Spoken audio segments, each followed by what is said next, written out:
ಆಂಧ್ರ ಪ್ರದೇಶದ ಪುಟ್ಟಪರ್ತಿಗೆ ಪ್ರಧಾನಿ ಮೋದಿಯವರು ಭೇಟಿ. ಸತ್ಯ ಸಾಯಿಬಾಬಾ ಸಮಾಧಿಗೆ ನಮನವನ್ನು ಸಲ್ಲಿಸಿದ್ದಾರೆ.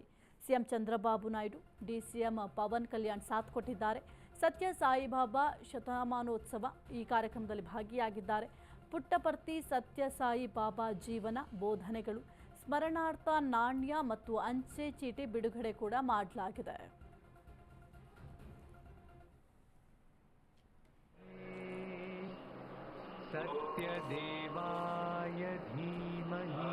प्रधानमंत्री नरेंद्र मोदी पुट्टापर्थी पहुंच चुके हैं, जहां श्री सत्य साई बाबा के पवित्र मंदिर पहुंचकर उन्होंने उनकी महासमाधि पर श्रद्धा सुमन अर्पित किए।